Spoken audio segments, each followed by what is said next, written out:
Alright, welcome back. Today I bring you the Spanish Grand Prix. I don't want to do this one. I don't know why I added it to the track list. Genuinely awful track. I hate it. Especially in this My Team car. Bloody hell. It's awful. We've had a couple of upgrades come in, but I'm mainly getting them in all for Monaco because, yeah, it's Monaco. Let's be real here. And there may or may not be a special one-off livery that I'm testing out. Because maybe, just maybe, we'll have a new livery next season. Depends if you look like it or not. And yeah, I don't. There's no qualifying for this one because I took an engine penalty, so there's no need for a qualifying lap. I set like a short one. Mick Schumacher qualifies P9. That's decent. We qualify P22. Didn't really set a good lap. Welcome along then to what promises to be another fascinating Spanish Grand Prix. A race which saw Max Verstappen win on his first ever appearance with the Red Bull team in 2016. This after the dramatic coming together of Lewis Hamilton and Nico Rosberg on the first lap. Will we see more moments for the scrapbook here today? It's a sellout crowd of 140,000 here today as we await lights out for the 730-metre sprint down to turn 1 of this 2.9-mile racetrack. Overtaking is challenging through these 16 corners, but there's still a lot of high-speed excitement to be found, including the flat-out turn 3 and the terrifying blind right of turn 9.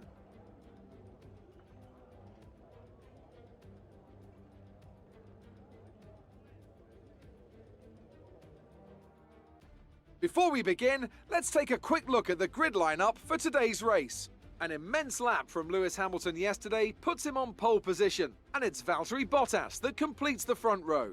Moving on to the rest of the grid, we have Verstappen, Leclerc, Daniel Ricciardo and Sainz, Norris, Perez, Mick Schumacher and Pierre Gasly, Ocon, Giovinazzi, George Russell and Stroll, Tsunoda, Vettel, Kimi Raikkonen and Daniel Ticktum, Aitken, Latifi, Mazepin and Reed. Which of these talented drivers will come out on top today? After the points finish last race, let's aim to keep the momentum going. Alright, we're going for a one-stop this time. Really bad idea, I know, but my best hopes is that we go on the hards, we spin, we hit a wall, and we're out. We don't have to complete this race. I hate the Spanish Grand Prix. I hate it. Why I added it, I have no idea. There was no good alternatives. I don't like Portimao because I spin too much. I don't really like France. I just find it quite boring. I don't know what I'm doing with this setup here. Just getting a bit bored, seeing what I can do. So yeah, one stopper, lap 14 from the mediums to the hards. We'll see how it goes. We just hope everyone else around us is on the mediums, because then it means we've made the right decision. Alright then. As we go to 5 red lights for the Spanish Grand Prix, we are underway, starting P22. Mazepin to our left in the Haas. We get past him pretty easily, go for a look down the inside, in between both the Haas. Can't get it, so we go around the outside there of Latifi.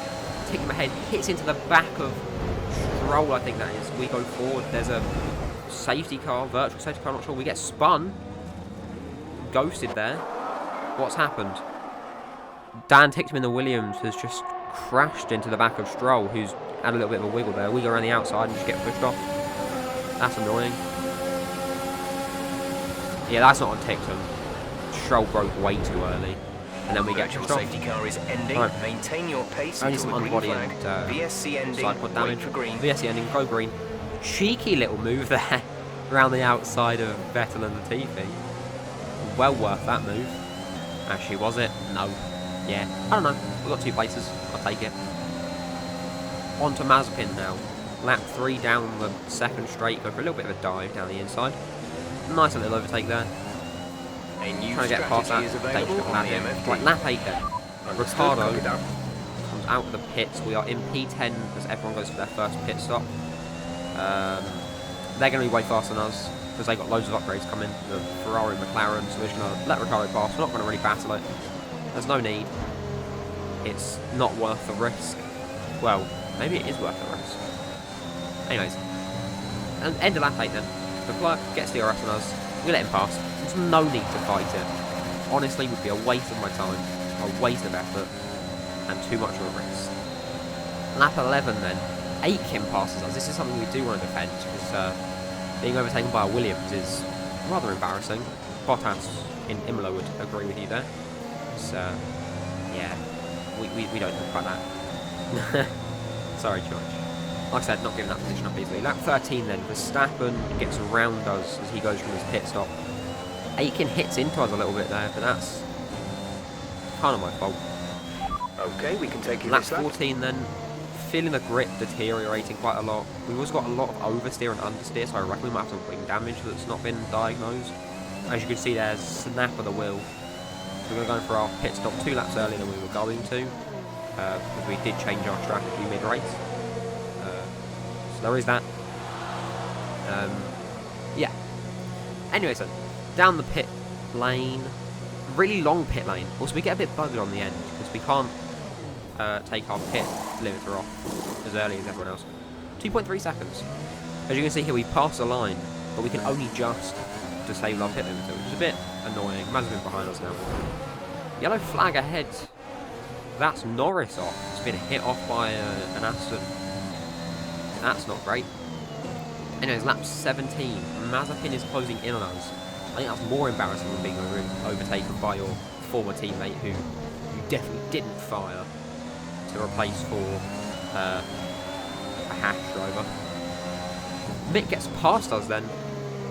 You can really feel that drag of the underbody, not underbody, side pod damage. We've got quite a lot of damage there. Little bit of oversteer, going over the track here. Going down in an insane dive down the inside of that turn. Daniel Ricciardo would be proud. That should not have been an overtaking opportunity. Lap 21 then, Perez is behind us. He comes up really close. He gets touching. He touchy. He sends himself flying off our rear wheel as we go flying into a wall there. That is not what you want to see, but it is also because I don't like the Spanish Grand Prix. As Perez comes and slams back into us, I think that was. Yeah, absolutely. He wasn't letting me stay in that position. He was not going to let me go back and continue to race.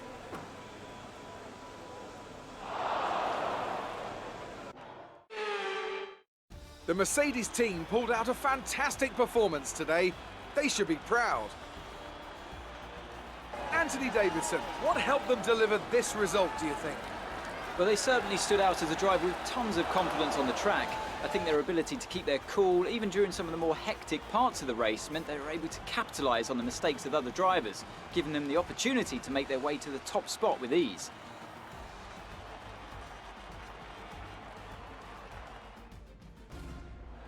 After an excellent performance at the Grand Prix, I'm sure there'll be plenty of celebrations tonight amongst the Mercedes team, and they certainly deserve it.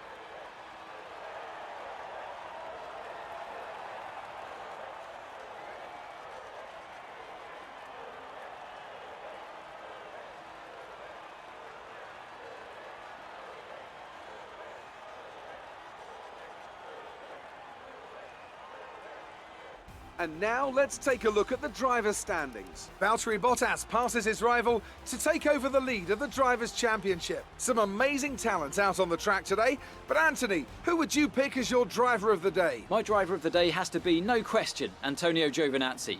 Such an assured drive from one of the sport's newer stars, and a performance he can be very, very proud of. It's time to see how things are shaping up in the Constructors' Championship. Mercedes continue to extend their lead. Meanwhile, Ferrari have improved their position. A strong weekend from them as they fight their way towards the top. After an event like that, who knows what the sport has in store for us next time? Be sure to join us again as we continue to bring you the latest excitement in Formula One. Alright, thank you for joining me for this one. Mick comes P13, which is a good finish for him. A bit of a shame there, but Monaco next, special livery. Also, I wanted to say, at 1,000 subs, I'm going to do a 100% race on a track of your choice. So in the next couple of videos, until I hit 1,000, leave your tracks in the comments of what I should do a 100% race on. Alright, see you in the next one.